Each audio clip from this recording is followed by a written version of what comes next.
day, playboy non-stop. 24/7 on the grind, getting wild. If you ain't about your money, get your ass off the block. If you ain't about your money, get your ass off the block. Hustle all day, playboy non-stop. 24/7 on the grind, getting wild. If you ain't about your money, get your ass off the block. If you ain't about your money, get your ass off the block.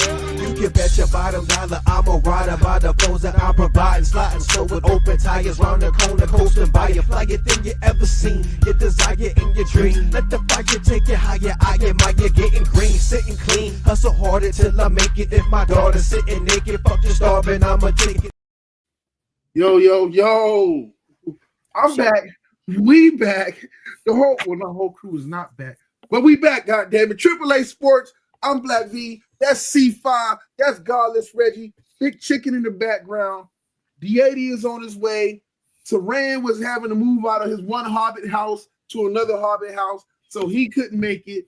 And DJ is still sitting there protesting. I said, motherfucker sitting at work with a Dallas Cowboys jersey on, talk about free Diddy.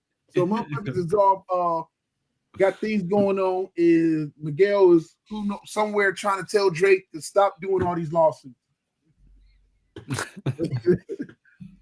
What's up, man? I missed you guys. Long break, and then this weather's been having a brother working like crazy.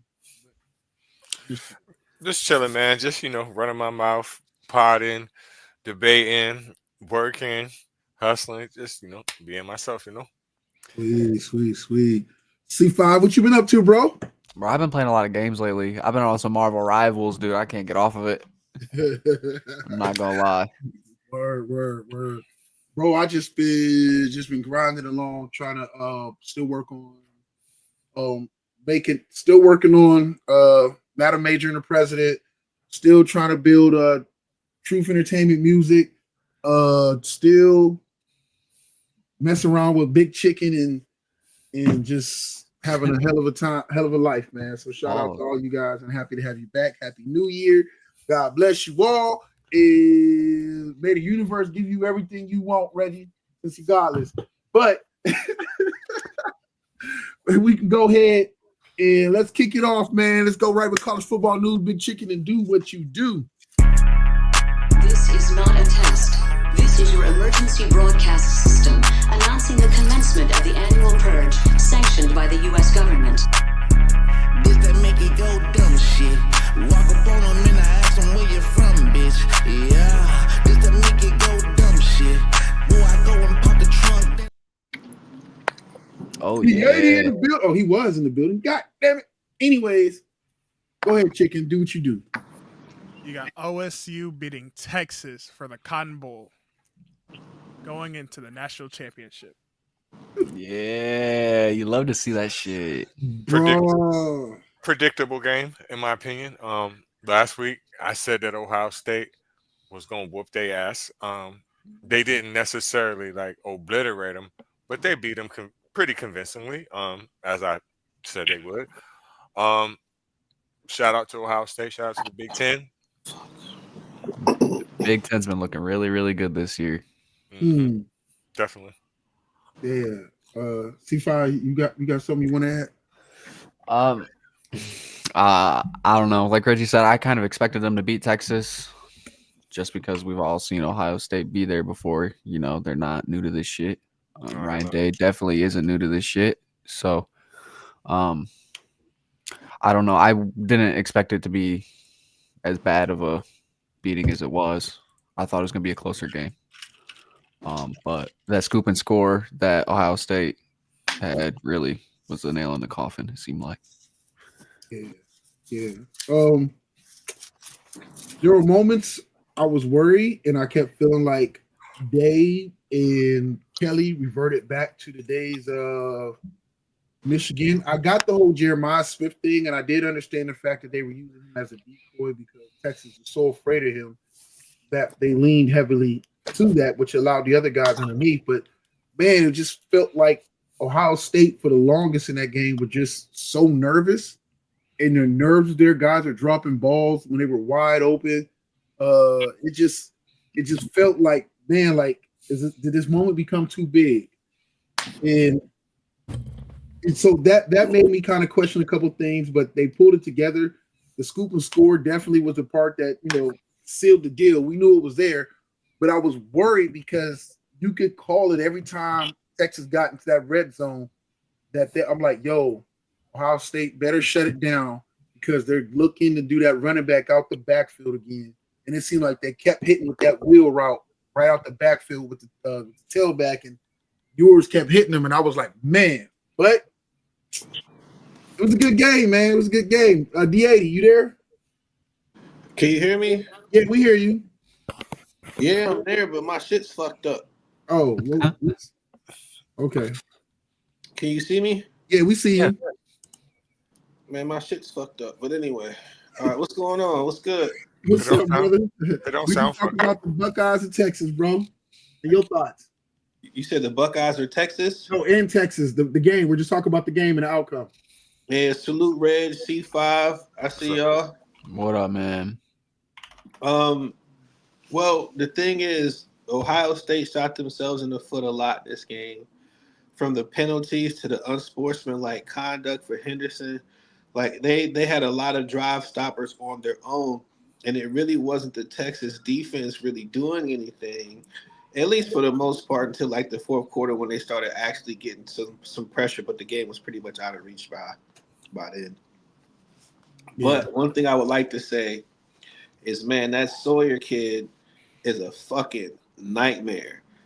That kid is going to be drafted in the first round. I wish he would come to the Cleveland Browns because we need so much tenacity on that linebacker core with Jeremiah Osu-Cormore. We need the intensity, man. I think a lot of kids got drafted that night by the Ohio State defense. Yeah. I don't know, man. He's not gonna be there for y'all unless y'all get lucky for the second round. Look like y'all getting Travis or Shador. I don't think Deion gonna let Shador come here, man. I don't think that either one of them. I don't really think that you should go after either one of them. And if you do, I think that you should go after Shador. I don't see getting Travis. I'm not saying that Travis should be picked early, but Cleveland need a quarterback, and I think the best quarterback for Cleveland would be Miami's quarterback. And if you can't get him, you're just gonna have to get Shador. Man, that Cam Ward shit has me depressed. both situations should have you depressed, and the reason why No, not really, because Shador Sanders never quit on his team. He played in his bowl game. Now, granted, he sucked, but he shouldn't have been there in the first place. No, what I'm saying is the reason why both situations should alarm you is because Shador don't want to come to Cleveland. You know that. Well, yeah, You know what I'm saying?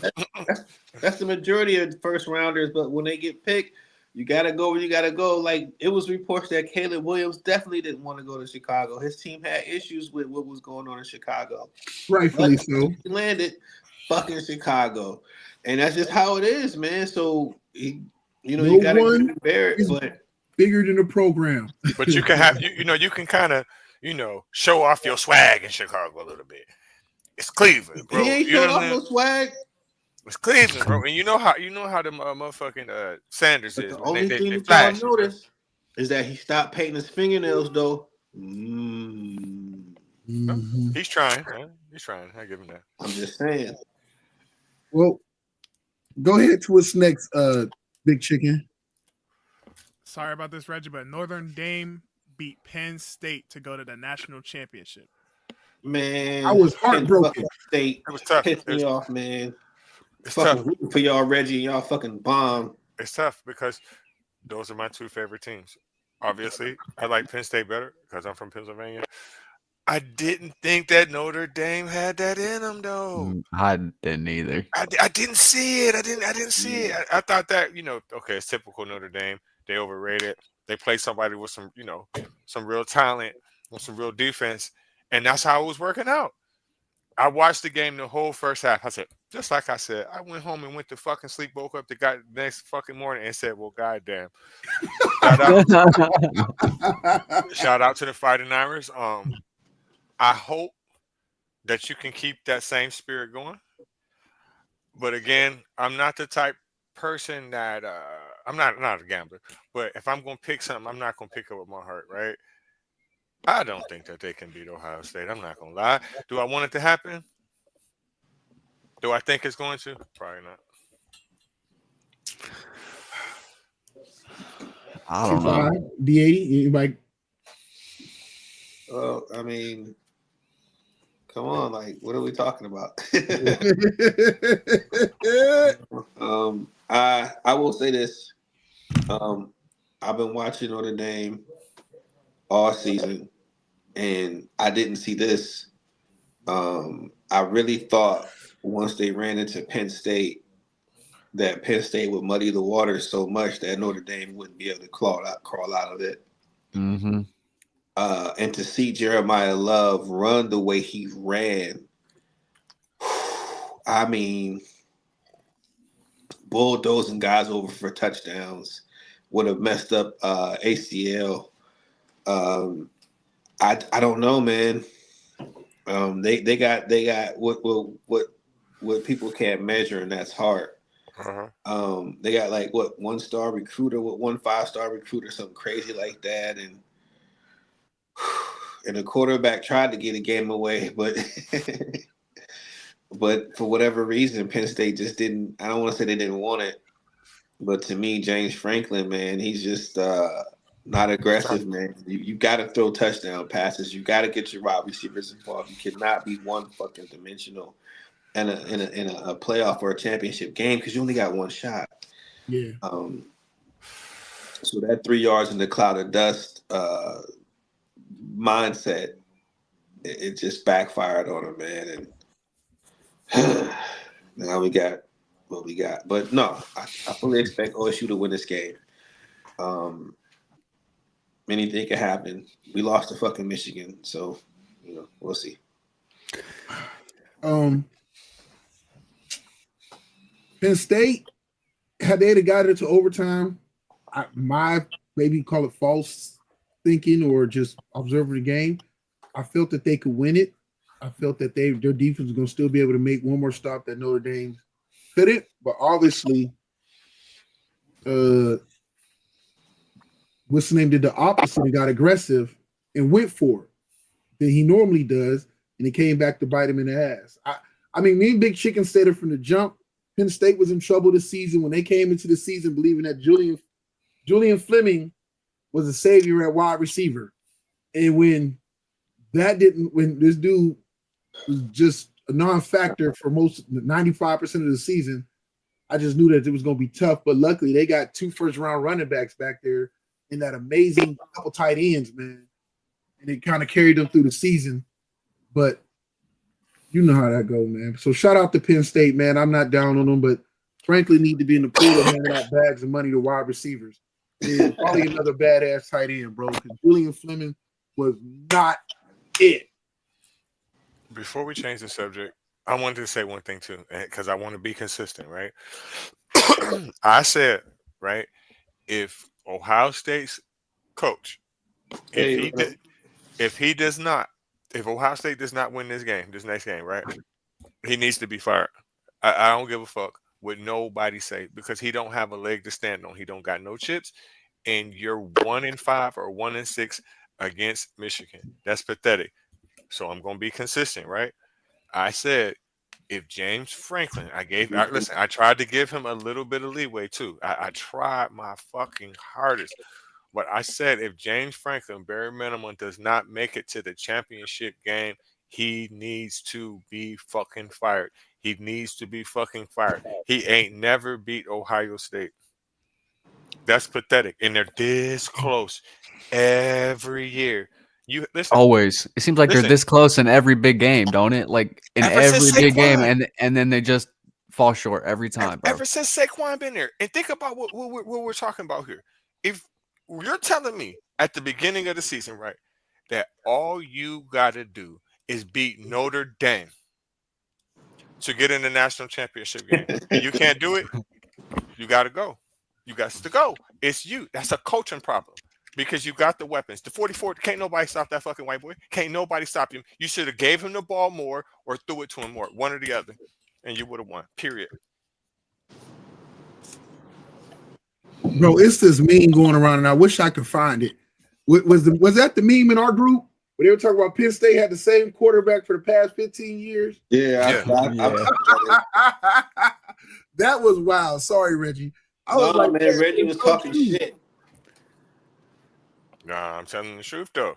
No, man, he was talking shit in the chat. I'm not talking about right now. I'm talking about in the chat.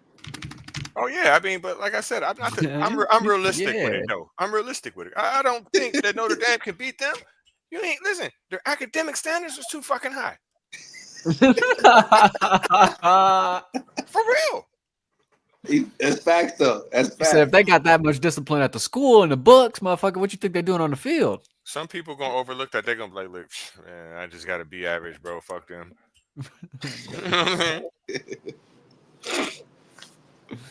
That's wild. Sorry, I had to show it. But the sad part about it, man. That's a circular argument. Yeah. Look, literally.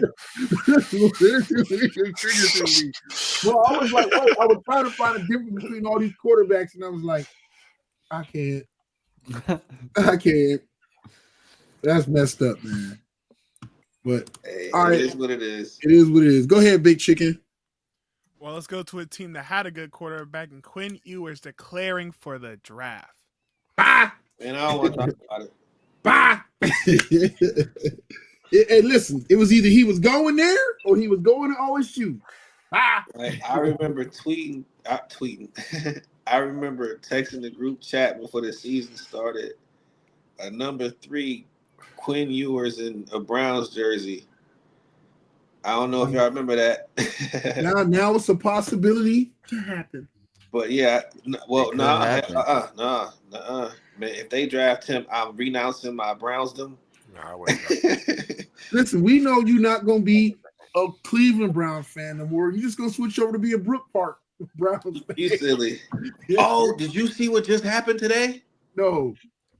The Attorney General for the state of Ohio moved to dismiss the Browns lawsuit against the Art Modell rule because the Browns trying to say that, the rule is too loose, it don't apply, but the AG's like, nah, it does apply.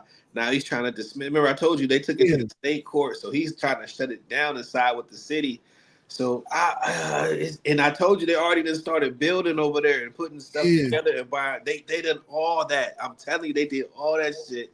And all of a sudden, now the state is stepped in and says, nah, bro, we trying to get this. So it's ratcheting up. It's getting nasty, man. Man, let them fools go to Brook Park. It's all good. I don't know, but we can talk about something else. I don't want to talk about Quinn Ewers. He's not my friend. I think I don't really think that Texas quarterbacks and Cleveland go together. I hate you. So, I hate you. I'm being 100 though. I hate you, Reggie, man. Why you gotta say? Listen, did Colt McCoy play for the Browns? Briefly. Damn.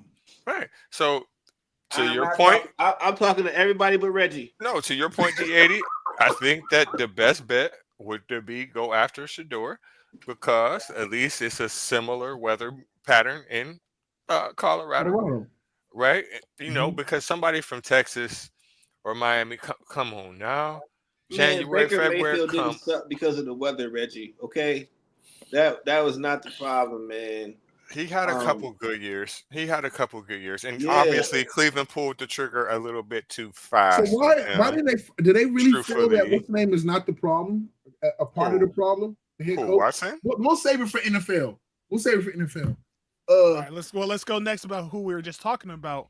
Let's go to Shador being compared to Caleb Williams. Oh gosh. I don't know. I don't think Caleb Williams. I don't think Shador has the escapability of Caleb Williams. And to be honest with you, even though Shador has an arm, when Caleb Williams is either bootlegging or scrambling, you cannot fuck with him. He will throw a fucking laser. I don't know if Shador has that. He has some of it, but I just don't see it. I'm sorry. I see it in some of the comparisons because both of them struggle with playing within the design system, and they normally are their greatest when everything breaks down. And they're I mean, how do you have a design system? You don't have an offensive line for 2 years. So, but that's what I'm sort of saying. Neither one of them had an offensive line, but both of them still struggle in hold on to the ball too long. Like Coach Brown was like, yeah, offensive line took half the brain, but even his dad was like, the offensive line needs to protect better, but he's holding on to the ball way too long. See, never mind. I mean, that's what Prime said. That's what Prime said. The scouts were saying. But here, think about the logic there. You want me to throw a ball prematurely, and I can't trust what I see because I got motherfuckers in my face. Right. That's it. That don't make no sense now to the outside. Whoa, get the ball out faster. Get the ball out faster. Oh yeah, duh. That would be the common sense answer. But in actual physical law, you can't. So you have to give the quarterback time to process, unless you just got a spot marker. You need him to throw to that spot. The receiver gonna be on that spot, and we'll see what happens when the fucking happens. And to me, with any quarterback, they want you to play within the system, right? And so, yes, the offensive line is a problem, but also what they are saying is that even when he has time, he is taking too long with his reads, or he is not throwing within the system. So when it breaks down, he's out there. I got you. Yeah. But my same logic applies, man. Again, after you get hit like that, it changes what. You start seeing ghosts and you start hearing footsteps. Understandable, but we see how even with Caleb Williams, once these guys develop that bad habit, and maybe what's his name breaks out of it, Shador breaks out of it, and unfortunately Caleb still went to offensive line. That sucks. You got to develop to like play within the system, or play within how the play is structured. It's bow. It's hard to teach confidence in your reads if you don't have it and you can't trust yourself to make the throws, and you're never gonna really have the trust in yourself to make the throws. Right. I mean, if you can't get your head right as a person and lock in and be like, okay, this is what the fuck I need to do. I mean, because no one can't tell you how to do that better.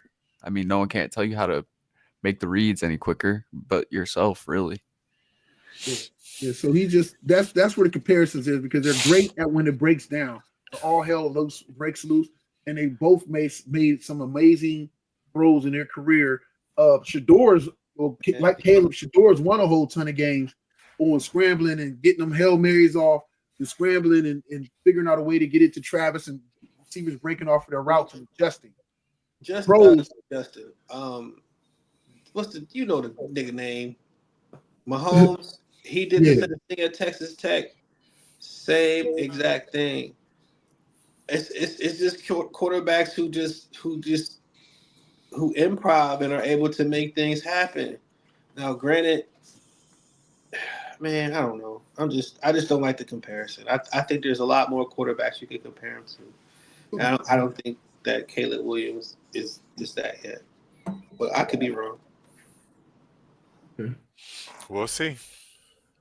Big Chicken, what was you about to say? I ain't have nothing to say about that. Okay.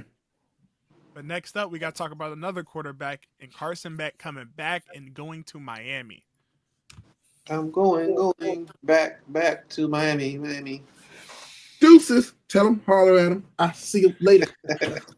I mean, I don't see why would you go from Georgia to Miami? I don't. I was just about to say that. What year is he? He's a senior. Maybe a redshirt senior, but he's a senior.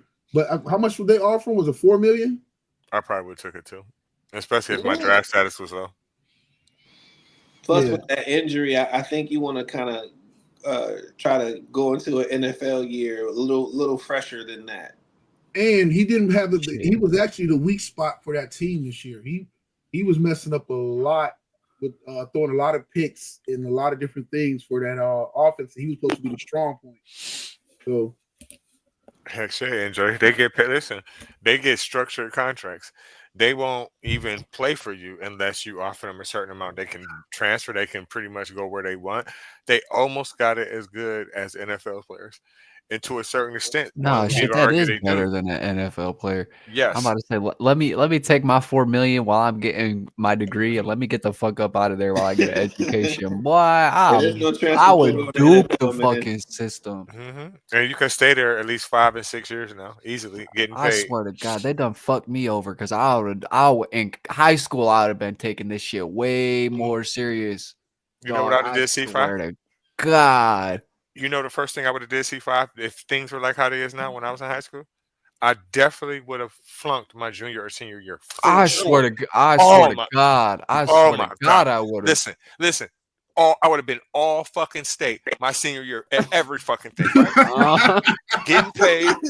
That's a 19-year-old boy. I'd have been in that Listen, bitch. my first year in college, for sure, I'm getting red shirted, no matter The what. hell No yeah. matter what. You're gonna be 20-year-old freshman, bro. And I'm not even thinking about this podcast. Listen, I'm not even thinking about even touching the field till I'm at least 22. At least.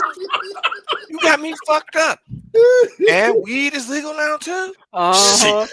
Shit. I ain't doing nothing. Listen, only thing I'm doing is working on my jump shot and my PlayStation game. That's it. And getting my dick sucked. Period. That's it.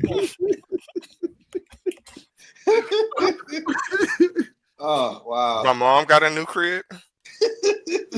My daughter got a new crib. It's Your going daughter? down. Yeah. Yeah. Wow. Okay. Why not? You got the money. Good point. Bowling. Right. I don't have nothing on that, man. But Reggie made a very valid point. But things have changed. Kids are now you invest in your kids big time, even more. Now you got to spend the money to help get them to that level. And you're gonna have parents going out their way, and kids can get NIL in high school now. Yeah. So it changes everything. Listen, I just was telling my friend, Shout out right? to NJ. We salute NJ. Shout out to NJ. Look, I got this friend, right? Her son played for Kennedy Catholic, right? Well, they do big time recruiting everywhere, even in Africa, right? The last 4 games, her son, every fucking game, it's been his career high. It started with like 27, 31, 35, 40, 43. I said, listen, I don't know if you know, but you got to walk an NIL deal. Just walk around your crib right now. Yep. Just walk around. She's like, are you serious? I said, fuck yeah. I said, do you know how Get some hard clips. it is? Listen, I said, do you know how hard it is to score 40 points in 8-minute quarters? I swear to God. I said, man, you crazy. You crazy as You fuck. gotta be Steph Curry in that shit. Listen, I'm gonna show y'all one of the clips when we get off here. I'm gonna just show you this one move that he fucking did. You're gonna be like, oh yeah, that motherfucker is going places. Watch. All right, let's go ahead and wrap this college up. What we got next? Big chicken in college. Is SEC having the best talent make them the best conference, or just the most talented? We can argue this season. Do they have the best talent?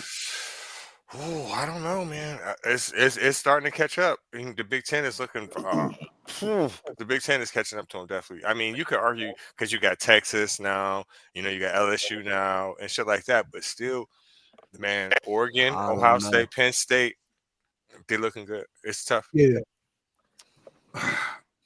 I think I never thought SEC was the best. I never really believed in the whole best conference thing. I always thought they had two, sometimes every now and then 3 of the best, most consistent, very fucking good teams. But you can say that for the Big Ten at the same time too, with Ohio State and Michigan within the last whatever case, and then every and with Iowa being a consistent good team but not great. And I think me and Big Chicken was talking about it. If you look at it, Ole Miss is the SEC's Penn State. Oh gosh. Ain't won shit, but get talked about every year and got the talent to do it and get ranked all the time up there to finish strong. Then the motherfuckers still somehow, at least they beat a couple every now and then, upset one of them, or whatever case, but still end back up, not winning shit. I think that's a little bit too big of a statement. I think that Ole Miss is closer to maybe Indiana or Wisconsin because Ole Miss is not really good. Like Penn State, they good. You feel me? They a consistent 9-10 win team. That's what I mean. That's what Ole Miss has been, a consistent 9 in the past decade. They've been a consistent 8 to 9 win team. If you think about it, LSU actually has 2, but then they peak like every 4 or 5 years. Yeah, but they got championships though. That's a big difference. Right. So, They be winning. I guess when they peak and follow through. But so I don't know, man. I think that as a conference is overrated. I do think that they have a lot of naturally talented athletes in the SEC. What has happened though is, I think we probably all can agree, is that NIL and the transfer portal has taken the one thing that they had a plethora of super athletes and guys on the bench waiting their turn. Now because of NIL and the transfer portal, those guys aren't sitting waiting around. So the depth is depleted. And when they're having to go to these backups, these aren't the same caliber guys as before waiting in the wings to get on the field. So you can't stockpile like you used to. That's deep shit. So I mean, because if we look at it, if I was to say who was the best conference this season, I probably would have went with maybe the Big Ten, the Big Ten. But if you would ask me last season, by far it was the Pac-12. And I mean, because remember they had Washington. But the Big Ten won the national championship though. You said what? The Big Ten won the national championship. Right. No, I'm just sitting there saying, as far as conference, as far as that team last season, we were doing it with the old, not the way I just talked about, but actually just sitting there saying like who had the most consistent amount of good teams last season. Last season, the Pac-12 had, Colorado was a draw, but they were 4-8. But you had Washington was damn near almost a playoff team. Well, what did they play? Oregon, Washington was a playoff team. Yeah, Washington was almost a playoff team. Oregon was almost a playoff team. You had Arizona. Was it Arizona State balled out? Arizona, right? I think both of them were good. Yeah, both of them was good. Top to bottom, I was like, man, the Pac-12, it sucked to see them break up, but they was good. And I mean, fuck, Texas went from being middle of the road, well, supposed to be the best, whatever the best team in the Big 12, but they struggle here and there. But they come in the SEC and right there in the conference championship the first year. I mean, then you have Arizona State, which just went to the playoffs their first year. Their first year in the Big 12. Quietly they went because it don't even seem real. Yeah. Yeah, especially after Tony Dungy. What's it? Was it Herman Moore? Was it Herman? Herman Edwards. Herman Edwards. Herman Edwards is the one that recruited Jalen, old boy for the Redskins, the Arizona State first before he went to LSU. And then they got recruiting violations with Antonio Pierce because they was doing shit they wasn't supposed to be doing. Man, Arizona State came up. I ain't gonna front, man. Yeah. Yeah, that did. Antonio Pierce was there when they was doing all them violations, wasn't he? Oh man. All right. Well, I mean, overall, before we leave out of it, I'll just sit there and say that I love, again, the gift and the curse. I love the spread out of the talent. And teams can't stockpile like they used to anymore, which is giving other schools more chance. The curse to it is now a lot of these schools who never get it together or couldn't cheat right. Some of these schools got money. Indiana, believe it or not, folks, Indiana's got a nice alumni that's got some bread. They made some poor folks over there in Indiana. That's a lot of farm money and a lot of other things over there at that university that they got. Duke just went out and spent a whole crap ton of money for a quarterback in the portal. So these schools we normally aren't used to are showing up with money. Some of these bigger schools that had an advantage because they did have money are realizing that some of these smaller schools got banked. Mm-hmm. Well, I feel bad for the other basketball type schools that didn't jump on the bandwagon like UConn. You still sitting in the past because you didn't want to conform. Duke then jumped on, you know what I'm saying? Mm-hmm. And a couple other basketball schools, and you still sitting in the division with YSU. YSU. I don't think they just could afford it. It wasn't a big enough draw for them to afford it. Shit, not winning all them chips. I bet you if they would have slid, if they would have just stayed in the ACC or went to the ACC or whatever, I think they would have been okay. It was American. Wasn't it American back in the day? That was like Miami and Rutgers was all in it. It was in the Big East. Conference. They was in the Big East. Big East. Yeah, Yeah, the Big East. Yeah, that's wild. The Big East. Big East used to be dope, man. It did. Yeah, That's it did. that's what I remember when Rutgers had them good years and old boy got Sounds all those teams. That's yeah. what I'm saying. Like, if you look at it, some of the basketball teams, like, okay, like Kentucky, that's just a basketball school, right? Yeah. The only reason why they got a football team is because of that, right? If you would have just slid down in one of them conferences and stayed instead of trying to, be arrogant or whatever and be difficult and shit, you would be in the money right now. Hey, gotta do what you gotta do. All right, what we got next? What y'all want to go to? Y'all want to go to NBA or you want to go to NFL? NFL more exciting right now. Let's go NFL then.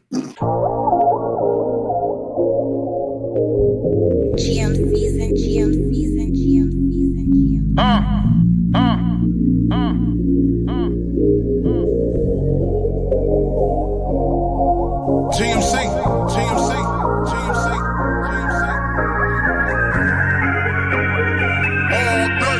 Killer, what up?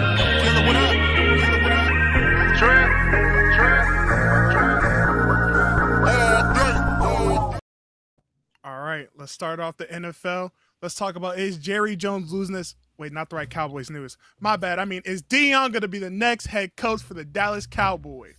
Same thing, but, whatever. They threw a shot in there like a motherfucker. Woo! I'm for it. I adore it. I like it. I really, really like it. No, I don't know. I don't think I like it. That shit ain't gonna happen. Man, Yeah, I don't think so please either. happen. The football gods, you know what? Please let it happen. It looked worst like he part got is the fakest smile on his face right now. The worst part is, I don't know if it's not going to happen because of the Jerry Jones. I don't know if I think it's most likely Deion won't take it. They will offer it to him. But I think they'll offer him too, but I don't think he'll take it. Jerry Jones, this is going to be the greatest thing you've ever done. This Man. will save your franchise. Oh gosh. I don't know how I feel about that. And the reason why I'm saying that is because I'm not sure if that's going to be the best move for Deion. Yeah, I know he wants to be an NFL coach. And honestly, he'd be probably a fool if he doesn't take it, right? Because this is his shot, And that's his boy, So I can't blame him for not taking it, right? I mean, for taking it if he does. Do I think if he takes it, he's going to instantly succeed? No. That Dallas roster needs to be tweaked. They're probably going to need to get another quarterback. The line ain't the same how it used to be. You may need a wide receiver. You got a lot of holes. You just spent a lot of money on a lot of players that probably haven't panned out or are injury prone at this point. So I don't know what you're going to do with that, Deion. You got a lot of big names down there, but I don't know if those big names are worth the money. So you got to know that walking in. You're in a division with Philadelphia, right? They're not going nowhere no time fucking soon. No fucking where. The Redskins, the Redskins can't do nothing but get better, and that's looking scary. We ain't worried about the Giants, but that's a tough job, Deion. And I don't know, bro. Reggie, you're such a nice guy. Man, they going to the Super Bowl. They get Coach Prime, bro. They gonna win it all, bro. They about to blow up even better than Colorado did when they got Coach Prime. You're right. They might have went and sat there and went 4-8 the first season he was at Colorado. But what they do this year? They won 9 games, baby. They were in a bowl. Deion called that old fan, was like, come on, Miss Pat. We taking you. We going to a bowl game. And they flew her out there. Yeah, they got their ass whooped. but they did better than 1-8 they was 2 seasons ago. Coach Prime, you need to go there and straighten it out because only Prime can do prime time things and make the Dallas Cowboys great again. I believe it. Now, don't get me wrong. I'm hoping he take it for other reasons, but I believe in he can turn his franchise around.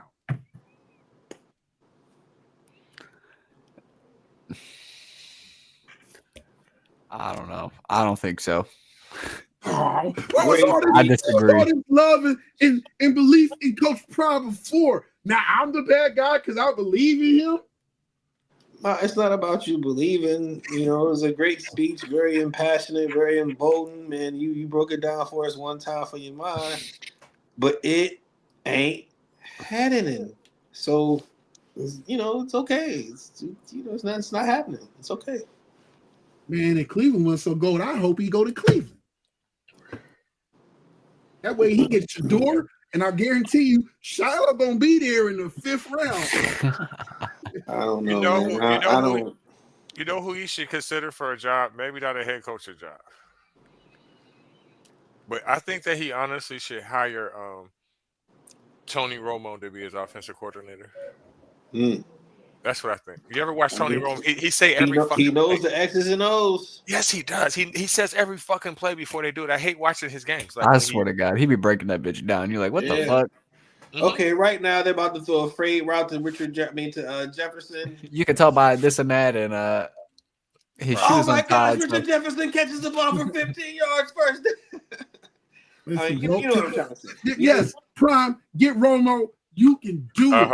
I believe he might be able to play QB for y'all. Who knows? Just like DJ said. Go and trade the quarterback who can get it done, Dak Prescott, and bring in Shador. I promise you, my Eagles is in trouble if they hire Coach Prime. Man, you capping. Quit playing. Stop. My Eagles is in trouble. Guys, I think we should listen to him, guys. I don't know. This might be an unpopular opinion, guys. I feel like he's talking right now. It ain't gonna happen. I'm just trying to speak positivity into the world. I'm just trying to believe in one of the greatest cornerbacks of all time. My favorite college football player of all time, and not college football player, but my favorite NFL player of all time, Coach Prime. And I believe in him. Now we're talking at a level that I want him to go out there and be his best, and I'm rooting for him. I wasn't not rooting for him in college. I just didn't believe the things he was saying and what was his real reasons for being there. But if he goes to the NFL, I believe. To all the viewers. Believe. To all the viewers, forgive me for what I'm going to say. But I've said this before, and I'm going to say it again. The Dallas Cowboys will win the Super Bowl when Jerry Jones dies. And the reason why I'm saying that is because I don't care who you are. If you take that job, you're in a tough spot. Historically and literally, he wants to run the show, right? I'm not saying that man is senile, but I'm saying that this is not the same NFL that he is accustomed to do. I mean, accustomed to having. And he's not young. He doesn't have a young person's mind. The styles are different. Everything's different. And he wants to run his shit like he's, what's it with an iron? What? I forget the saying. But he iron fist. With an iron fist, right? So it's tough. And I don't know if he's going to let you get who you want to get, the players and the personnel, because he falls in love with players too. So I don't know. I believe in you. I believe in you, Coach Prime. I believe in you, Jerry Jones. I know you guys can right the ship, get this where Dallas needs to be. Okay? I believe in it. Let's go to the next thing. Well, next up. Oh, shoot. Tomlin got to go. Tomlin got to go. This is what the media says, though, but Tomlin got to go. Well, I hate to judge him by the same standards that I said earlier. He's a great coach. No matter of fact, he's outstanding. He's an outstanding coach. I just think that maybe he needs a new place to coach at. Maybe Pittsburgh needs a new look, a different philosophy. I think anywhere he goes. If you give him time, I think he'll succeed for the same exact reasons, the opposite reasons what I just said about Jerry Jones. Even though we're talking about an owner versus a coach, I think he gets it. He gets the young players. He understands. He knows how to coach. He doesn't overwhelm players. I've never seen nobody speak ill of that man. Um, I just think maybe it's time for a change in philosophy. Um, I don't know. I agree with that. I mean, he seems a lot like Penn State when you talk about the Pittsburgh Steelers about how they just can't get it done. You feel me? Like they're always so close. They always have the right pieces. They're always right there, always talked about, always competitive, but they just don't ever get it done.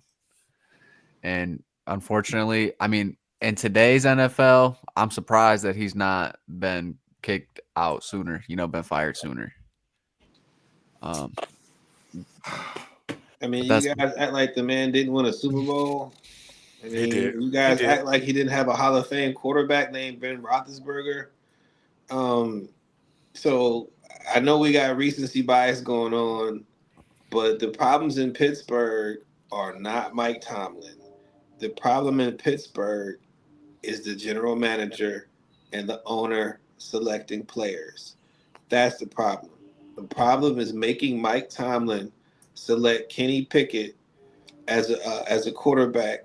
What is it, 3 years ago for the Pittsburgh Steelers franchise to take over the mantle because he was a local guy. He went to Pitt and he was from the area and the fans loved it and that motherfucker wasn't ready at all.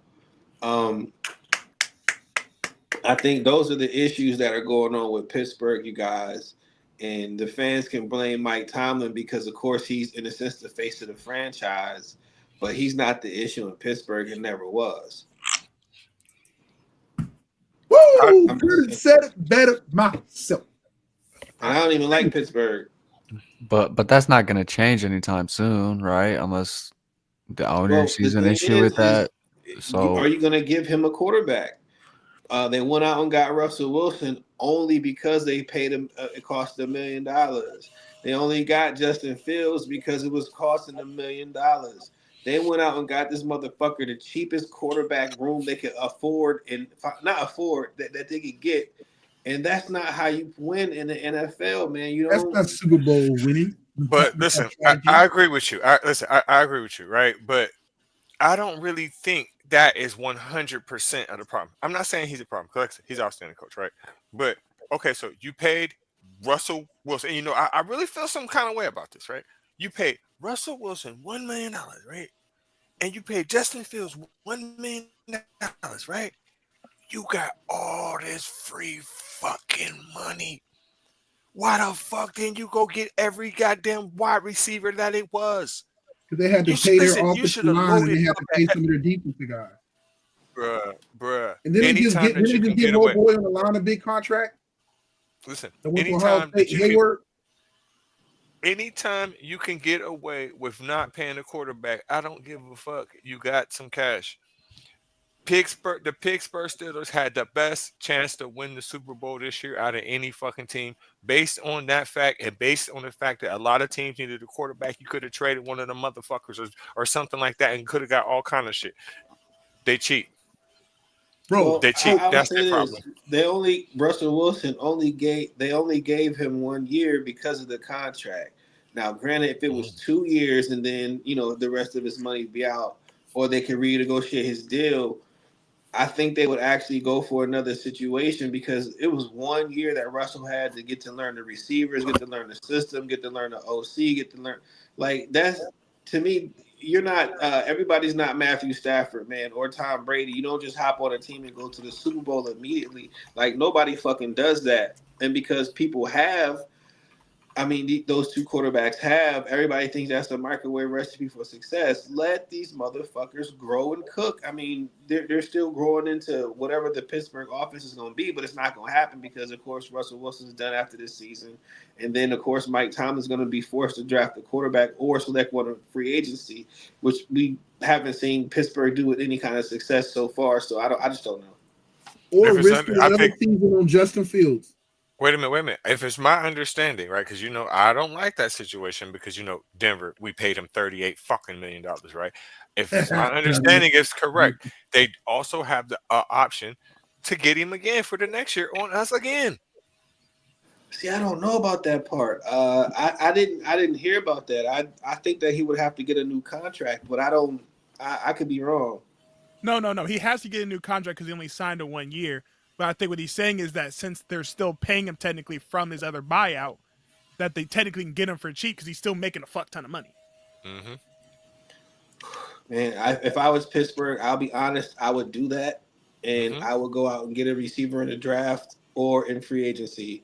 Mhm. That would be my thing, and I would also get some additional linebacker help because even though I love Queen, those guys, man, that linebacker core is not what it used to be. And Minka Fitzpatrick can kiss my ass, so fuck him,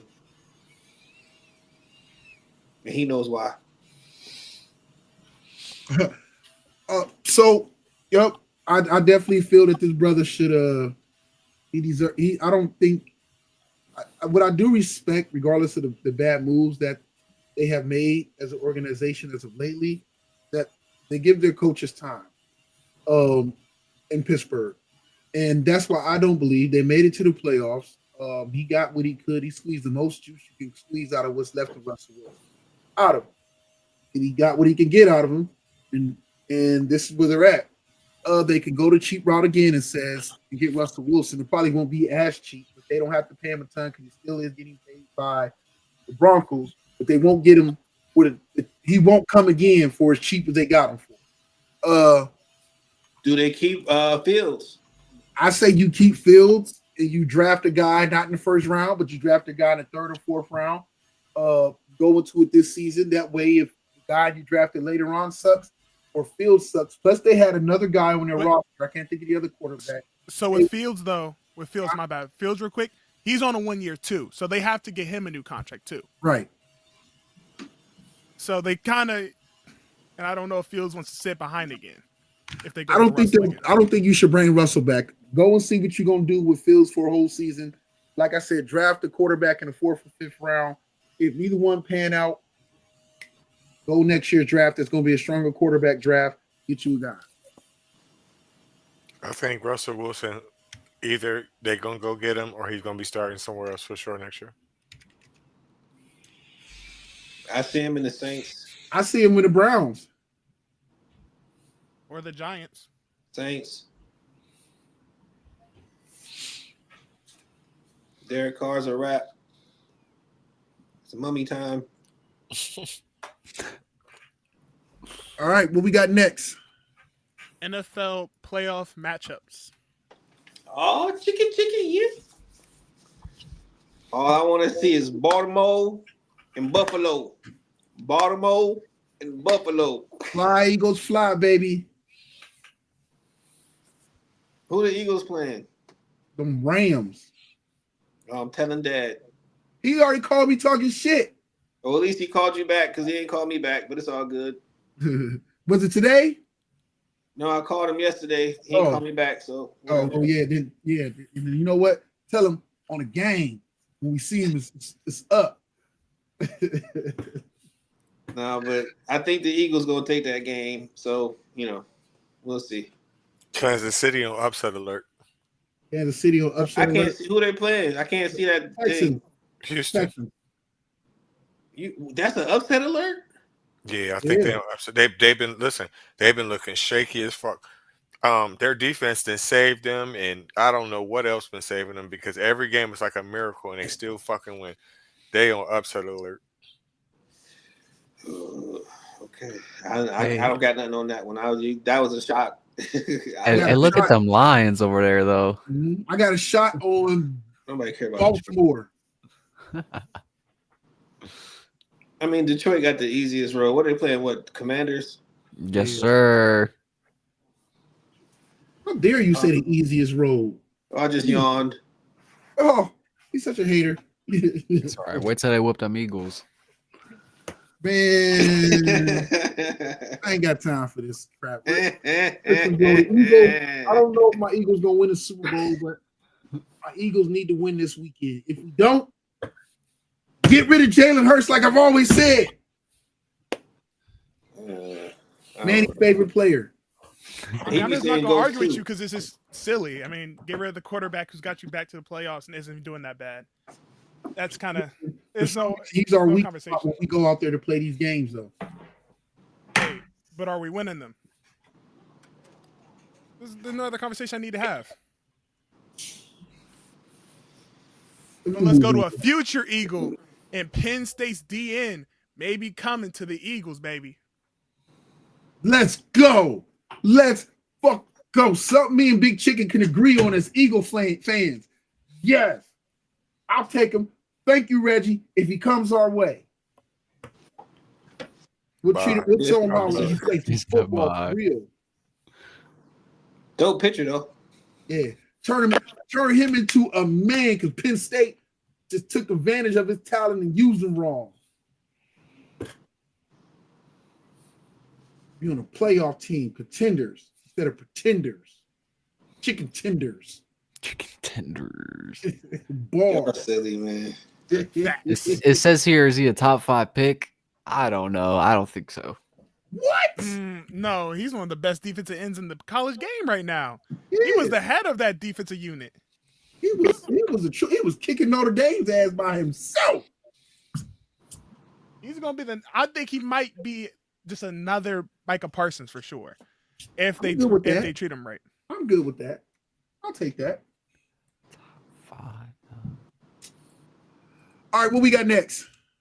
Next up, we talked about old, washed up, shitty quarterbacks. Let's talk about Aaron Rodgers, guys. Woo! Let's talk about them Jets. I wish he would retire. Yeah, we don't even know if he's coming back yet. Hey, I don't know if he's gonna retire. He should. He should. But even if he retired, the Jets could still not want him back yet because Woody Johnson, the owner, hadn't said he wanted him back yet. How much it cost to cut him? Oh, I don't know, but Woody would pay it. You know he'll pay it. He went out just like Brett Favre. He really did, and that's the scary thing.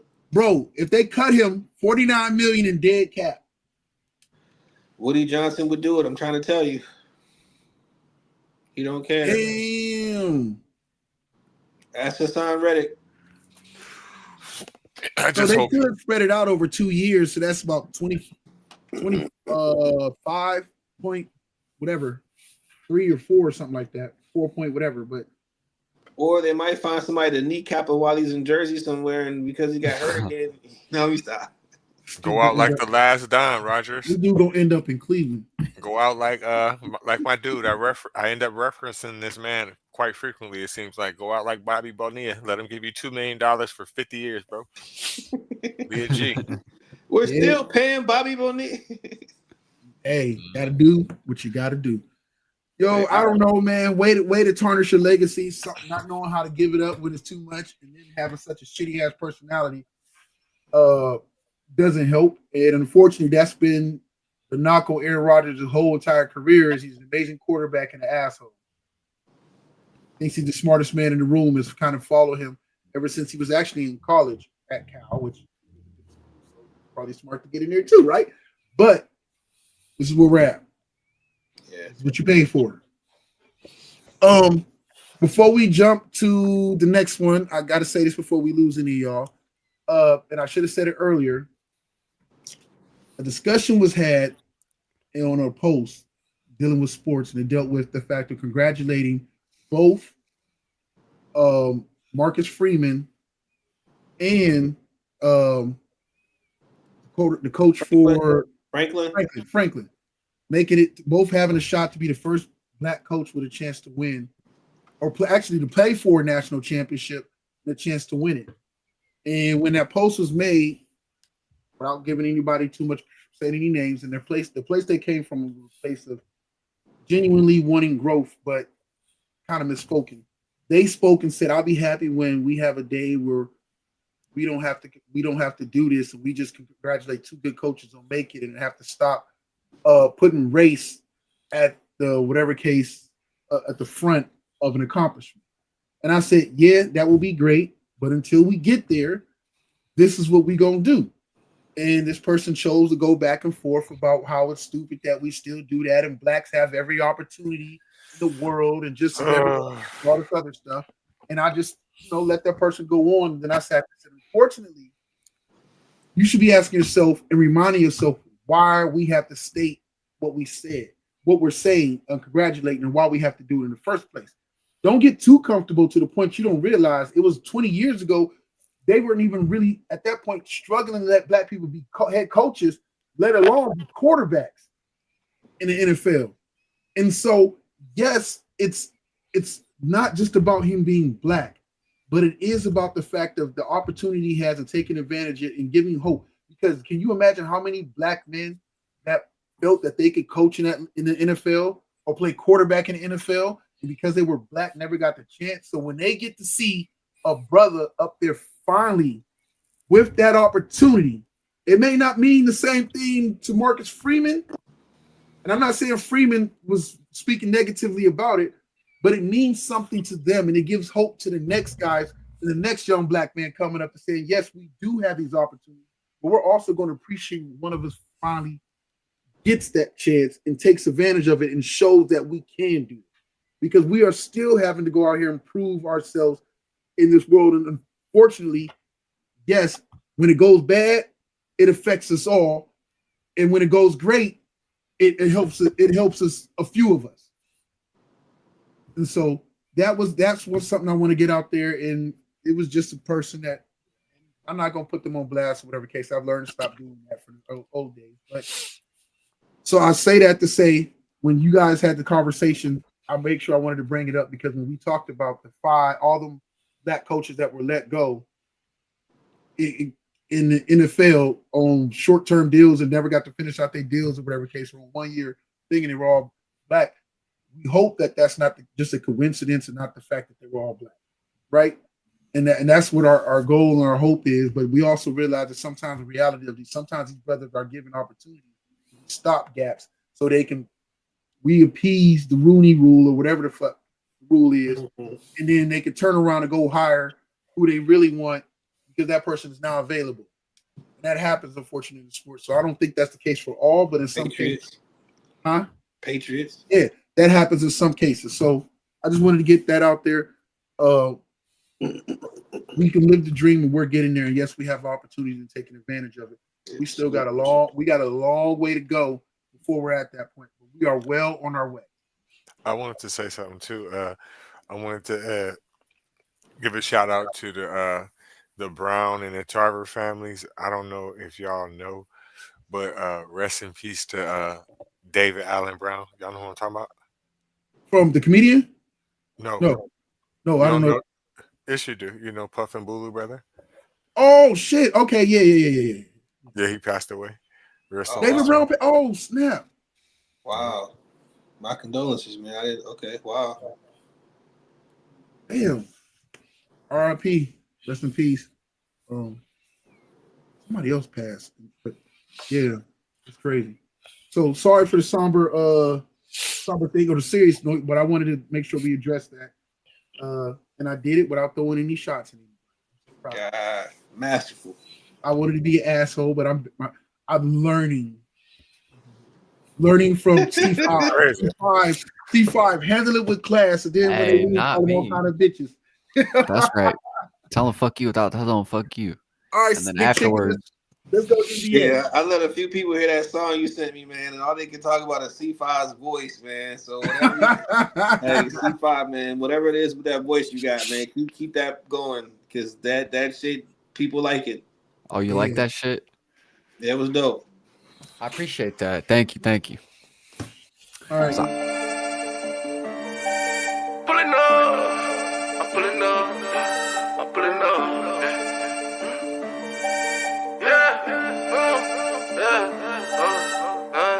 Heard you were looking for me. I'm pulling up. Heard you were looking for me. I'm pulling up. I love Chris Rich. I'm pulling up. We're over here jamming. Pulling up. You want to go, chicken, or you want me to go? You got it. You got it. All right. So first of all, we got to talk about the big rematch tomorrow. Let's go, baby. Cavs. I didn't know they played so soon back to back like that. Yeah, and don't forget we had the rematch last night with the Indiana Pacers. We had to spank that ass because they beat us Monday. So you guys just ended their winning streak. Yep, in Indiana, by the way, the fans were going for the exits about the 2-minute mark. I counted. 2:08 in the fourth quarter. I saw them exiting. So obviously, we got some Cavs fans in the house. You right, baby. Let's go. So this is kind of a big deal because we also got some Thunder fans in the house. Shout out me and Big Chicken. So who? Thunder fans in the house. Shout out me and Big Chicken. Nah. Don't do that. Nah, hold up. Wait. So you're an Oklahoma City Thunder fan? I swear to God, I've been an Oklahoma City Thunder fan my whole life. He been one. Young. He ain't been around long, so his whole life. See? That's how you know I'm not lying. I've never ever heard of an Oklahoma City Thunder fan outside of fucking Oklahoma. So I don't know. Big Chicken. It was in the days when they had KD, James Harden, and Westbrook, bro. Growing up watching that shit. Listen, we went through the bad period with Chris Paul. We deserve this, okay? We want this. Yes, that's what I'm saying. So now them being number one against the Cavs, number 1 and 2. Oh my gosh, it's fucking nuts. Like it's kind of like the Super Bowl for me right now. But Shea is the truth. I'll give you that, man. And once Chet Holmgren comes back, I think they'll be right where they need to be. But here's a huge piece that they're missing, and I think that I don't want to say I predicted them winning the West because I really thought Denver would still hold on to it, even with Jamal Murray not being who he was before. But Oklahoma's up there, man. Hold on. Don't sleep on Jamal Murray yet. So up next, we got to talk about the Nuggets. So it goes right into what you're talking about. We got Jokic becoming the first or the fastest to reach 15,000 points, 7,500 rebounds, 5,000 assists. Props. He did all that in 709 games. The next closest was Larry Bird at 799 games. Wow, man! Salute. So Jokic, Nikola. He's the Joker's a beast, man. Crazy basketball player. Yeah. The only thing he can't do is block shots. That's it. But I really want to talk about Jamal Murray against the Mavs. He had 45, 2 rebounds, and 6 assists. So he's still got a little gas in the tank left in him. He knows how to turn it on. I want to see some more Jamal Murray, and like you said, maybe then the Nuggets could have a little bit more competitive spirit in the West.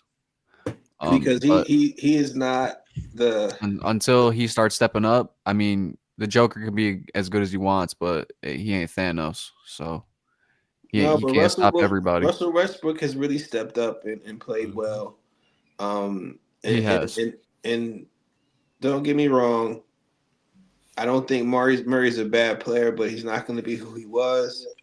But if he can give you games like this every once in a while, man, Denver might be okay. But in my opinion, Oklahoma City's coming. When Chet Holmgren is back, I'm sorry, man. It's just a wrap.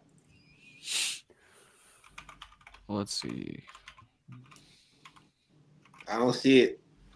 I don't see Murray being who he was. But again, if he can come back and do some damage, maybe. I don't know if he's going to be back for a while.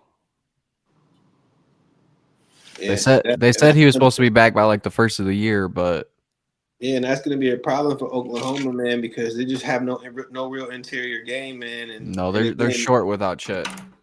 Yeah, you can't. You can win like that, but when they get to them 7-game series and shit gets slowed down, it's like game 5, game 6, all that jump shooting shit ain't gonna do it. I'm just telling you. Well, they winning right now, so they'll be all right for a little bit. I want to talk about the Cavs a little bit more. I want to know how the hell they're so good. Well, I'll tell you one thing. They were this good last year, but people kept getting fucking hurt. By this time of the season last year, You already had Donovan Mitchell missing significant time. You had Jared Allen missing time, and then you had Evan Mobley missing time. Karis LeVert missing time. I mean, last year we were just falling apart. And Darius Garland got hurt several times. He had a fucking facial fracture or something last year. Like, it was just really, really bad. But they were still good, and they were kicking teams' asses when they were healthy. But then they get into the playoffs with the Knicks and wet the bed. So, in my opinion, C5, I think coaching made the difference. For whatever reason, Moby actually believes that he can score and defend, and the motherfucker does it. It's amazing. Because we all saw it. I mean, we saw the potential at USC. We saw what he could be.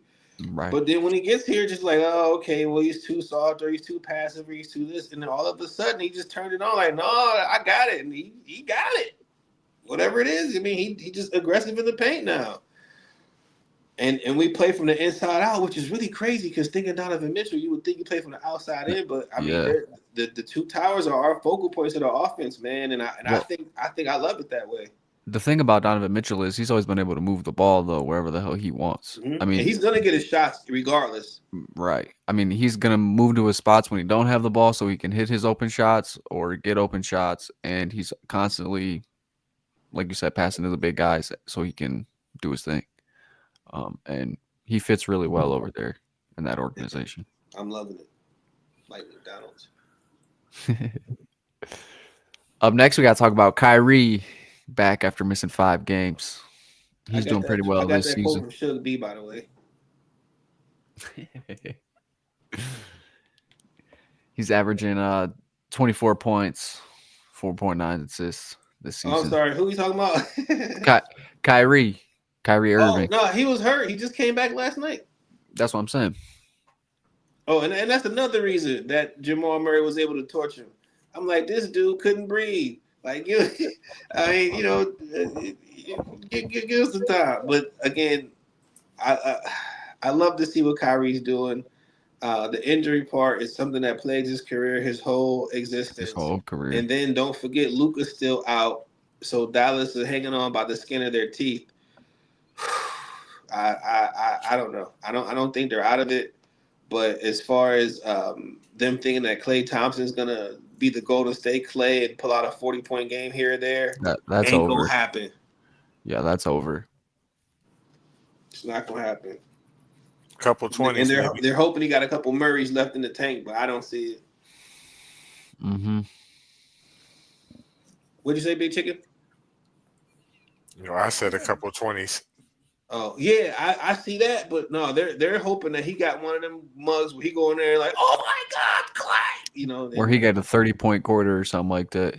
Yeah, they're hoping for that, man, and because especially while Luka's out, I mean, they're thinking that he's just gonna be that spot up shooter that they can just pass it to and he's gonna knock it down. Now again, maybe he could, but I just don't see it. No, it feels like to me he hasn't really been comfortable there all season.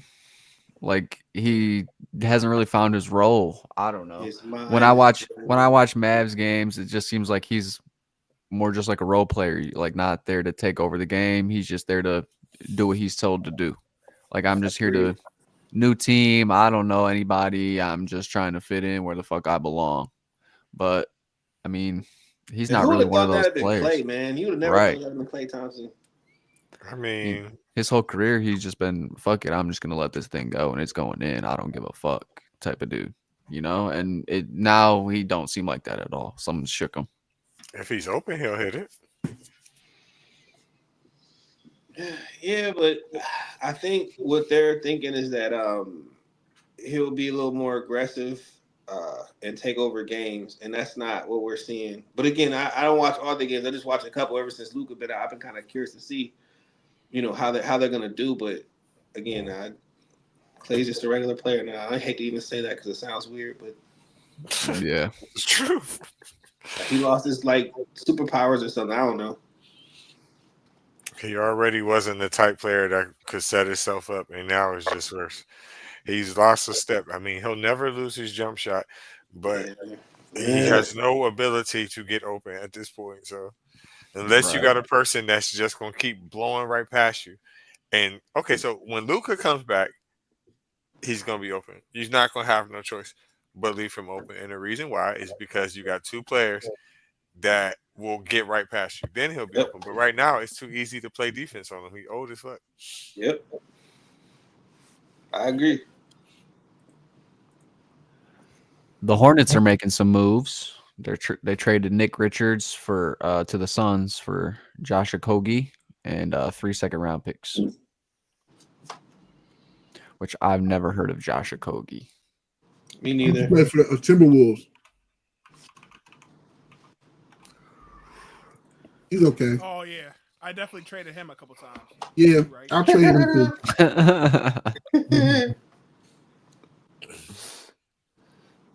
Never heard of him. Look, why is everybody so disrespectful towards Tatum? C5.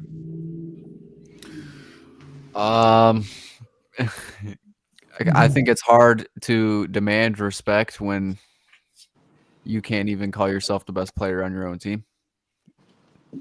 I was saying it for the longest.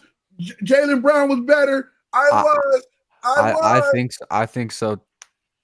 I don't know. I think I've been saying it that I like Jaylen Brown way better than Jason Tatum for years too. But for whatever reason, he's got the face of the NBA, so to speak, because it seems like he's not everywhere. A Muslim. Not a Muslim. He's not outspoken. And he's, Right. Yep. Yeah, I'm sorry, a Muslim will never be the face of the NBA, man. It's not gonna happen. Damn. It's not. But yo, I think Gilgeous will probably get it this season. They kind of passed him up. Yeah, that's what I was gonna go into next. MVP talks. This is the order right now. We got Shai at 1, Jokic, Giannis, Wemby, and then Jason Tatum for 5. Honestly, though, Shai probably is going to get it. But if you look at Jokic's stats this year, I think if there's any year that he this is deserved best it, season. yeah, is this year. I think last year Shai deserved it way more over. Yeah, last year Shai deserved it big time. You'll probably repay the favor this season, which is kind of crazy because like their stats are so comparable, but it seems like Jokic this year is just on a different level. Yeah, he is. I also like Wemby for it too, because that dude has been on a fucking tear. What's their record? I mean, I don't seem like they're winning many more games, but Are they like around 500? I think so. I thought they were around 500. I could be wrong. Oh, I see what NJ said. 19 and 19. They are exactly at 500. Yep. Yeah.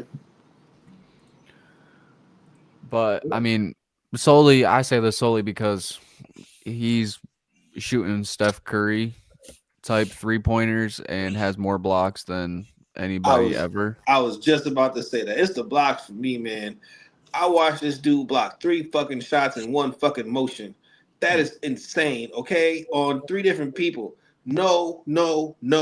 It's just not right. I feel like he's one of them illegal players that you could just create with 99s under everything and just make him fuck under everything, fast as fuck under everything. He's big and athletic. He's the biggest dude on the court every night, and he's not a stiff board. He's get them blocks. And he's fucking pulling up like fucking Steph Curry from the logo and shit. Motherfucker just splashing threes left and right. I'm like, where'd they grow this dude? I hate it. Wait a minute, DAD. Did you say that a Muslim can't be the face of the NBA or can't win MVP? Face. The face of the NBA. Oh, I thought you said MVP. I was about to say one already done one before. No. You talking about Kareem Abdul-Jabbar? Oh, that's two. Because Hakeem. No, I meant the face of the NBA as far as like on all the commercials and all the the person that they pump up the most. Yeah. It would be hard. It definitely would be hard. For sure. They only pump up the American players and like the American homegrown players anymore, which is like the narrative. I mean, they're still pushing Anthony Edwards. They're still pushing Giannis. They try to push him. I don't see Giannis as much anymore, bro. I don't hear about Giannis. I watch, and unfortunately, I watch an insurmountable amount of sports, which is really ridiculous. I got to change that. But I see his commercials. I don't like them, but I see them. I think they're corny as fuck. But I mean, it's what he likes, so whatever. I don't know. Another person. I haven't seen one Shea commercial. Well, I have seen maybe 2 Shea commercials with AT&T. He ain't American. Huh? That's He's what not I'm saying. American. He's not American. The ones you I'm see not- you see JT and Ant the most, bro. That's all I see anymore is JT and Ant. Yeah, And I fucking agree. Chris Paul State Farm commercials, dog. Like I he don't fucking think- Jake. I don't understand why people put Anthony Edwards up there with like the top NBA players because he's not. I don't think he's a top NBA player. Well, I mean, think I think his last 2 or 3 seasons would really define his career, and so far, 2 years ago he was really good and really made the name for himself. And last season he kind of rode that wave a little bit and didn't really do much. Wasn't really influential to his team. I mean, I disagree totally. yeah, yes. No. Cat I feel like was he there willed- though no, too, I and feel so like he willed Minnesota Timberwolves into the playoffs, and they kicked Dallas's ass. Okay, and that's it's just how it was. well, and he so, showed so out right, doing that. right now we can make that argument. Was it him or was it Cat? Because Cat is fucking making things shake over there on the Knicks, and right now Ant ain't do shit and it isn't really doing shit for the T-Wolves. Okay, we can say So that. so we could have that argument that it was now. Cat. It was We Cat can say the that vet. right now, but that's not a definitive thing because the NBA is up and down. But I agree again, with that. I'm just telling you what the NBA is doing. Anthony Edwards is a good player. He doesn't Yes, he's a suck. good player. He's a good He's player. a good He- player. Speaking Yes, of he what the is a good NBA player. is doing, did you guys see the All-Star game switch? No. So they're doing like a little mini tournament this year instead of like a game. I stopped watching this shit for the longest, anyways. It just became ridiculous, and I just started used to watch turning the to dunk football. contest, really. I mean that's all I really tune into too is the dunk contest. I like the skills challenge too, but it seems like they switched it up too much for me to fuck Yeah, with. And Blake nobody Griffin really jumping messes over with it. Kia was like the best shit I ever seen. Like it was, I mean, the dunk contest was legit, man. But now I don't know. Yo, shout out to my cuz tuning in over on IG watching us. Crispy 32, if you in the Yo area, you need to get your Salute. tattoos done. My cousin Delvin, he is sit there and get you right. I need him to go ahead and type in his info, but whatever case, so I can share it. But yo, shout out to him. Shout out to NJ doing her thing and back. Can you read what NJ's saying? Because I can't read the. It's Yeah, too small so on my screen. that's why I pulled it up. I wanted to touch on it. So it says, "I'm lost. Are you saying there's discrimination against non-American players or just this one?" So I'm saying right now because LeBron James is retiring or getting ready to retire as from the NBA, they're struggling to find a new LeBron James. And he happens to be an American player. So I think they're trying to force American players down our throat, even though they're not the best of the NBA. And I think that is goofy. That I think the face of your league should be the most dominant person of the league, just because they're in every like Jokic. We talk about him every single season we have for however many years, and yet we don't see him in anything. Which, granted, that's not necessarily the NBA's fault. He don't like to do shit. He just wants to go fucking. I think if he was business. I think if Jokic was American, I swear to you, they'd probably be shoving him. That's what I'm getting at. Male Caitlin Clark. And he don't know English all like that too. Huh? He don't know English all like that either. Right, I know, but it felt like if he was American, like they would just be taking every moment to just like, yo, he's dominating and just everything and put it out there and promote it more and take advantage of it. And it seems like Wemby is really, I think, is the next guy that they're really buying into like that. He'll get the Giannis treatment. 2 years. Yeah, he'll get the Giannis treatment. The top 6 players are not from the United States for sure. That's for sure. But I don't know. I think the NBA is in a tough spot, obviously. That's why I wanted to bring up all this All-Star game nonsense too. It's perfect that we're talking about like, what's the NBA doing. I don't understand. Well, because it seems like they're always trying to shake things up and shake things up and shake things up because that means people aren't watching your your entertainment, right? So what can I do to get more people to watch my shit? So now the All-Star game is a mini tournament, or last season, what was the gimmick, or the in-season tournament, at the beginning of the year. And now this year, the in-season tournament's not doing so well. So what can we do? It just seems like they're in scramble mode, trying to get people to watch the NBA again. Or could it be something different? Could the in-season tournament be about money? Because the NBA has like the third most lucrative TV contracts in the world. Yeah, they do for now. But, the MLB. Right, but they do for now. But there's that when contracts come up again after they just got this deal, if their ratings keep doing what they're doing, they don't have that leverage to go and get a better deal than they got. I mean, they'll get it because of Ask TT who got leverage. Okay, when they tried to pull away from the NBA show with Charles Barkley and Shaq and them, I think you guys are looking at things from a smaller perspective than how the NBA actually views what's going on, man. The in-season tournament wasn't about views. The in-season tournament was about money and sponsorship. That's what it was about. The NBA got a ton of money for that tournament. I'm telling you. Well, now, I'm not arguing against that. The tournament, not against the tournament. We're talking. I think C5. But that's yeah. I mean, like as a business aspect, like the in-season tournament was great for the NBA. But like if your viewers aren't happy with what the product you're putting out, then at the end of the day, your leverage will go away, right? Like I think their viewership is trending downwards.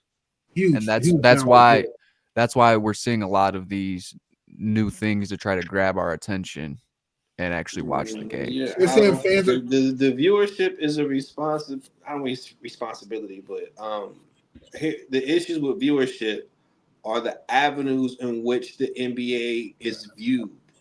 It's not like the NFL where on Sunday and Monday you know that it's going to be on CBS, NBC, and that's where a lot of these complaints are coming from. Is that to watch NBA games, I have to have NBA League Pass, I have to have HBO Max, I have to have whatever the fuck it is. It's not. I hear what you're saying, but it's not the actual product on the court. It's not the NBA players being divas. It's access to the actual NBA product is at the issue. And I watched it because I had the same issue last year when I had I can't remember what you know what I'm talking about. The people that was broadcasting it, I had to get that package, but then they don't. I mean, but before that, I had the NBA pass, but now.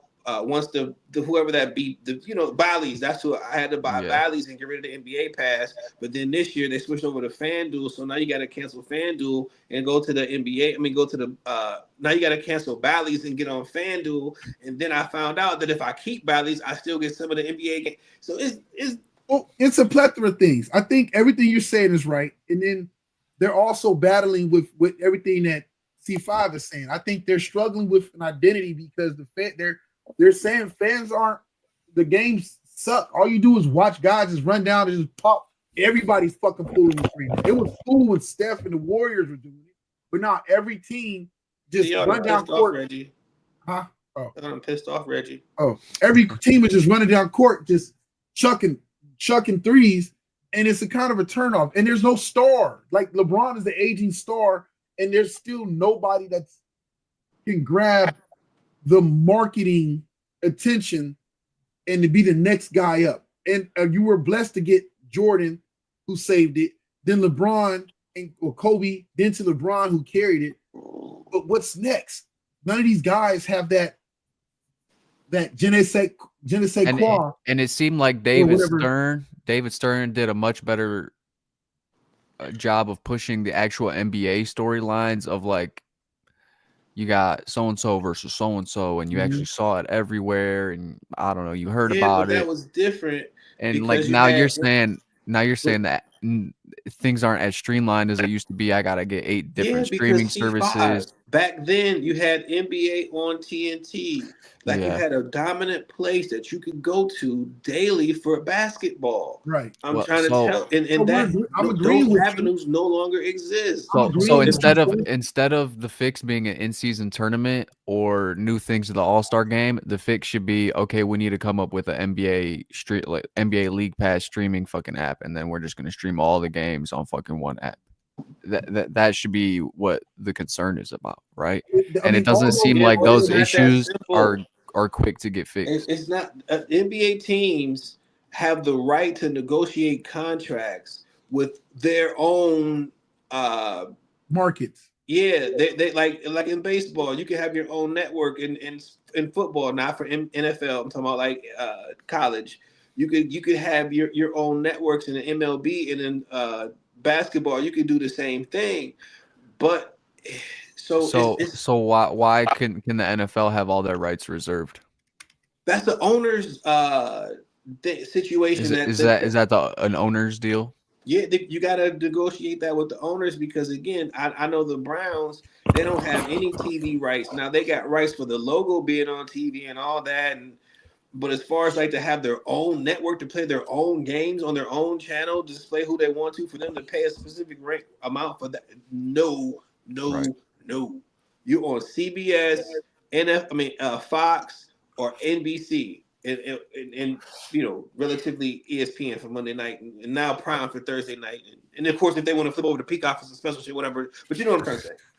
Okay, so when I googled it and put it in there, streaming was the top thing that came up as one of the issues. Illegal streaming, 3-point shots, cable bundle loss, and then entertainment programming.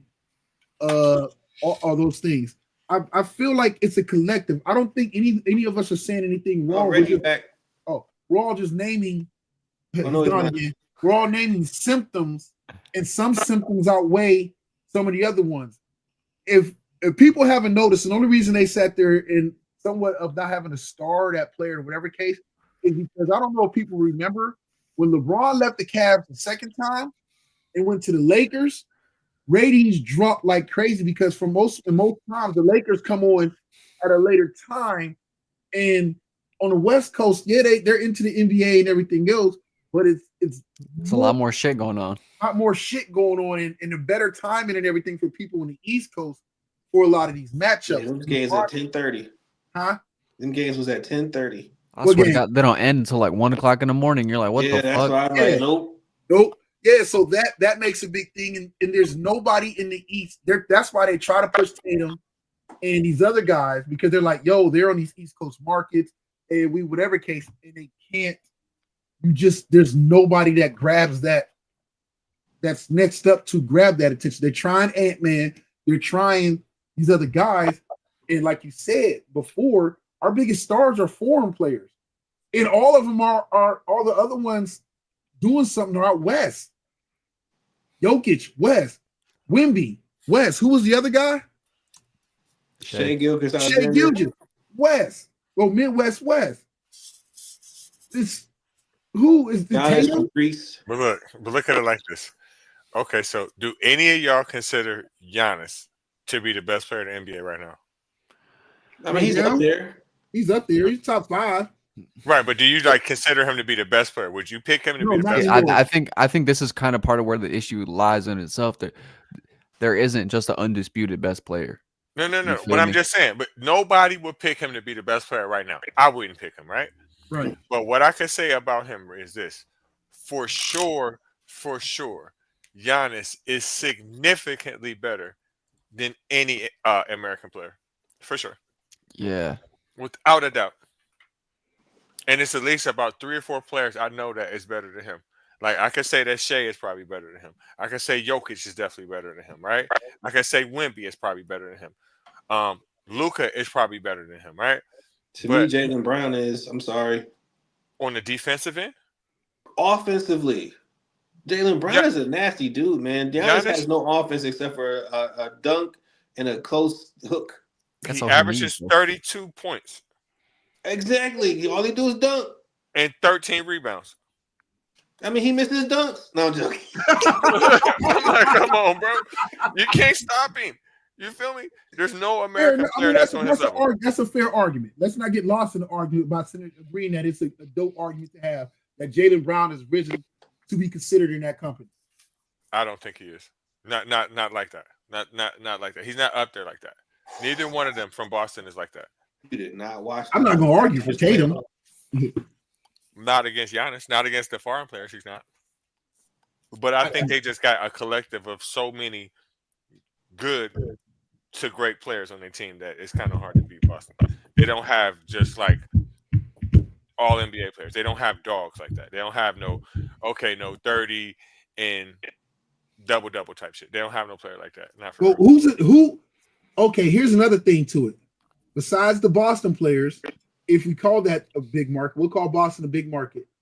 Who of them top players are actually in a big quote unquote market? Embiid. Huh? Embiid or Jokic. I mean Embiid and Luka. Well, Dallas and thing. So Luka gets his thing, but again, he's foreign. Embiid, foreign. That's what I'm saying. The foreign players are better right now. Shit, I keep forgetting Embiid is foreign. That's another player who's, bro, we done lost it. But let's go. We gotta go. We gotta wrap it up. However you look at it.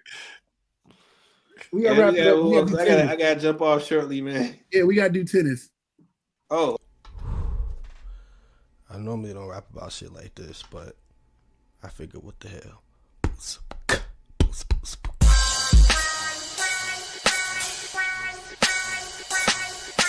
Niggas gon' ride, niggas gon' ride, niggas gon' ride each and every night. Niggas gon' ride, niggas gon' ride, niggas gon' ride each and every night. Niggas gon' ride, niggas gon' ride, niggas gon' ride each and every night. The sun don't shine where I stay, niggas getting built in my hood. Every night I'm on my knees looking for a way. Please don't forgive me, I got an AK. Niggas know, the sun don't shine where I stay, niggas getting built in my hood. Every night I'm on my knees looking for a way. Please don't forgive me, I got an AK. Niggas know, don't shine where I stay. All right, y'all. The 2025 tennis season is here, and it's like the 1st through the 15th. We about to run that shit up. Now, listen. The first of the 4 Grand Slams of 2025 is here. And the first one is called the Australian Open. The Australian Open, the AO, the A Open, the AO 2025, the Aussie Open, the Aus Open. I mean, this program got more nicknames than the hood rap from the projects. I'm trying to tell you, it's going down. But let me stop. But first, this Grand Slam has brought the stars out. We got number 1 Yannick Sinner, number 2 Zverev, number 3 Carlos Alcaraz, number 4 Taylor Fritz, and the dominant Novak Djokovic all going at it right about now. And on the women's side of the world, we got the number 1 world tennis player, the beautiful Terminator, Arina Sabalenka, on the court doing her motherfucking thing. And number 2, Iga the Sniper Swiatek. Number 3, America's sweetheart Coco Gauff. Number 4, Jasmine Paolini. Number 6, Jessica JPEG Pegula. And the list goes on and on and on. So the Australian Open is literally on fire right now. And one of the biggest storylines, and I got to talk about this because it just blew my fucking mind, is number 543 in the world ranked Brazilian João Fonseca just defeated number 8 in the world, Andre Rublev, and became a fucking superstar overnight. The Brazilians are losing their rabbit ass minds. João's followers on Instagram started at 200,000. In one night, it doubled to over 400,000 followers. Hashtag him in all my posts. Off of one fucking victory. You know what I'm saying? Mama, I made it. I ain't got to do shit else in life. I have 400,000 followers now. You can't tell me nothing. But this is what happens when you play your best tennis on the biggest, brightest stage in the fucking planet at this moment in time. So shouts out to João Fonseca. Nobody who knew this nigga was when he first started. Now everybody know his name. You can't go through TikTok without somebody saying something about him. You got Brazilians crying, holding the flag, talking about he's the savior, he's this, he's that. Huh? He ain't gonna give What? y'all shit. Exactly. But the part about it is, y'all ever heard of Beatrice Haddad-Mai? She been kicking ass all season, and she won last night at the Australia Open, and she happens to be fucking Brazilian and 5'11" and fucking fine. Okay. Pull a picture. What's her name? What's the name? I need to pull a picture. I might have said, why her picture not it? No, don't. You don't want her picture. I don't want to do that. Okay. But anyway, But she not with a party at? Basically. But the thing is hell no. The Australia Open is a launching pad for superstardom. And because it's at the beginning of the season, this could set the whole year for this young man. He's going to be invited to every major tournament now. He's going to get deals now. Well, if they had NILs in sports, he will be that guy on the top list getting a new NIL because you just became a major household name off of one fucking victory.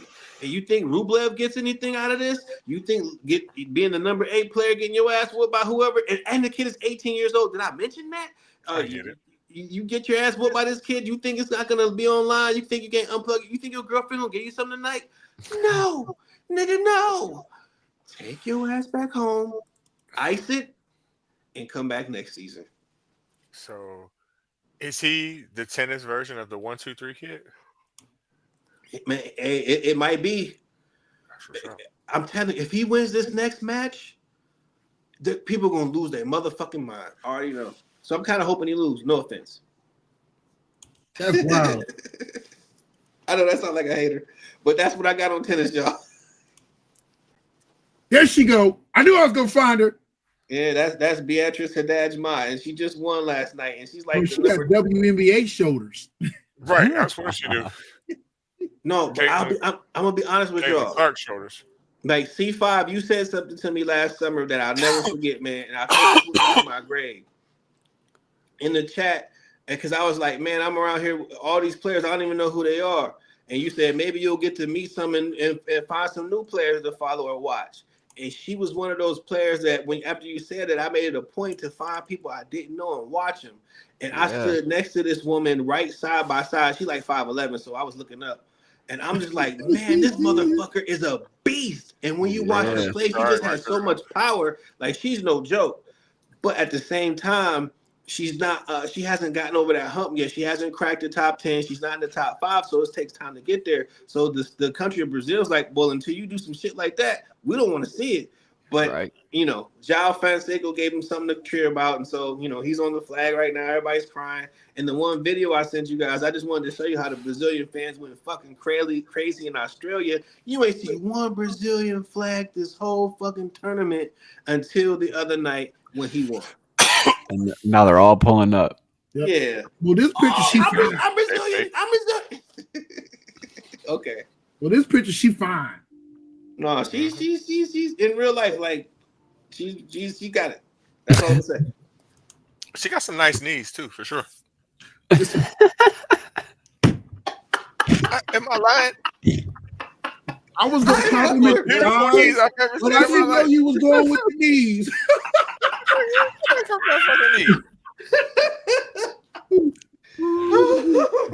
Put the picture back up. See if I'm lying. Look Put at the picture back up. Yeah, all right, I'll pull it back. That's the best knees I've ever seen in my life. I'm done with this dude. Am I lying? You're not lying. She got nice legs. Look at that shit. Oh man. Where'd you guys? Man, I did this whole damn show. That's the only thing I remember. That's Yo, was that it? Yeah. Did we do it all? We did it all. First and foremost, go ahead, Deity. No, that's the main part I wanted to get in on tennis. Just please, if you guys can, tune into the Australia Open. It's going down. And the Cleveland Open is coming in 2 weeks. I think January 29th or 26th, one of them days. And I'll be there. Where they gonna play at? Inside? Yeah, at the Cleveland Racket Club in Beechwood, I believe. Okay. It's cold as fuck. Yeah, no, it's an indoor. Yeah, no, it's an indoor facility, and so I'm working with top management, man. We're gonna try to figure out what we're gonna do with the players. I don't know. We're gonna interact somehow. It'll be fun. You need a cameraman, Reggie. There, Hell you like yeah. to look at knees. Reggie gonna have a camera the whole time like this.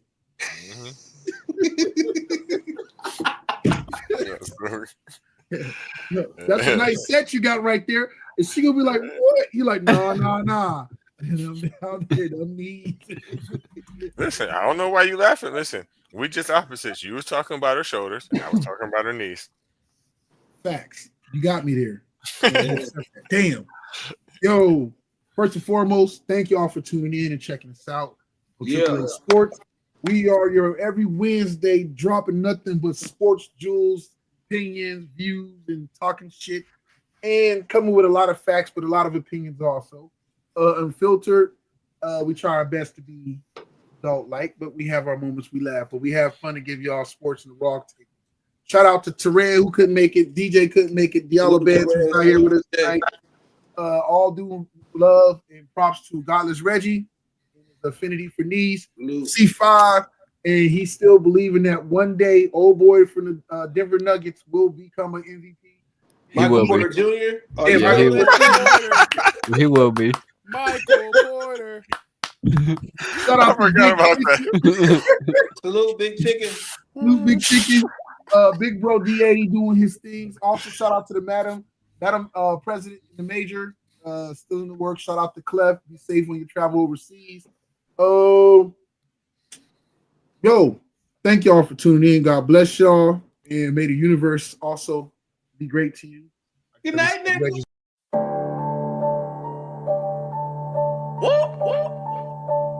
Big checks, big deposits. I got it. Hey, run that shit up, Trace. Run it up. I got it. Run it up. I got it. Run it up. I got it. Big checks with big deposits. Run it up. Run it up. Run it up. Run it up.